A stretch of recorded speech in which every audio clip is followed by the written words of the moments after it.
Scott, I'm interested in getting your perspective on applications for the X400, both law enforcement and civilian home defense. Okay, well, first of all, I use the laser as a supplemental tool. If I get into an unconventional position where for some reason I can't use my sights, Sure. this allows me to have some aiming device that will simply supplement or take up the slack for the fact that I've lost my mechanical sights.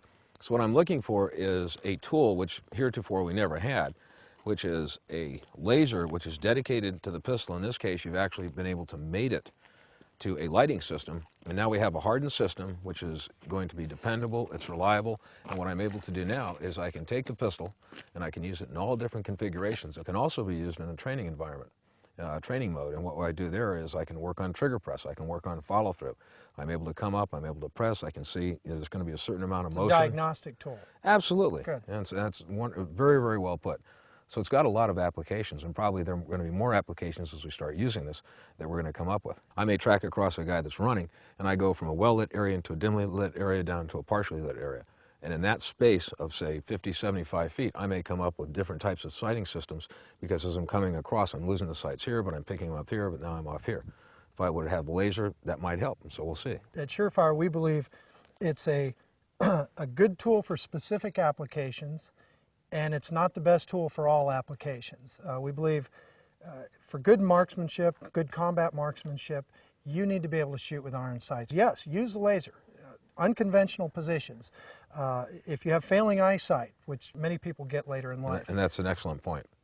Yeah, but as a training tool, remember that if you start, shooting from the hip, or not locking out to a fully extended position for shooting, you can also ingrain bad habits with the laser. So we want to make sure people understand it's not a do-all tool, it's not a replacement for the sights, it really is supplemental. But it's a wonderful, wonderful ancillary tool to the other tools that we've already got. But this is just one more thing thrown into the mix that you may have to pull out. And all it's got to do is save one life, and it's worth its weight in gold.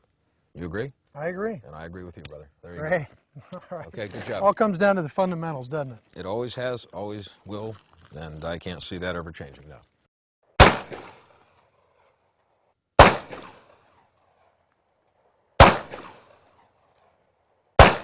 Okay, so Derek, what we're going to do is we'll take the pistol out to extended distance. We're going to work on a target out here that's 36 inches tall, 22 inches wide, and 125 yards out. That one, right by the white rock out there. Right by the white rock, just about 12 o'clock, just above it. And we're going to try again at night.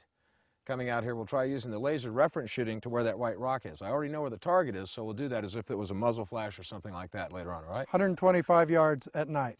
Yeah. So we come up, nice and easy. There we go. Nice. Okay. So there's the Look like shot. you've done that before.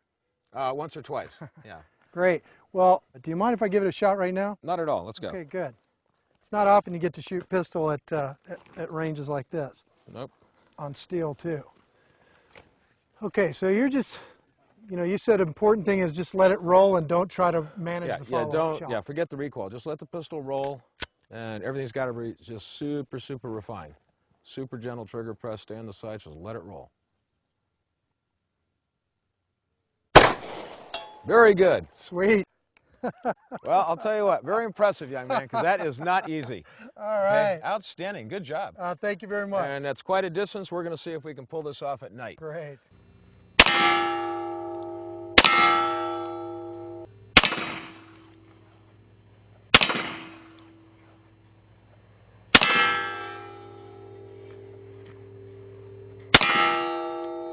One of the problems that's plagued us in the community for many, many years is the fact that with a rifle up close, you have to offset. Sure.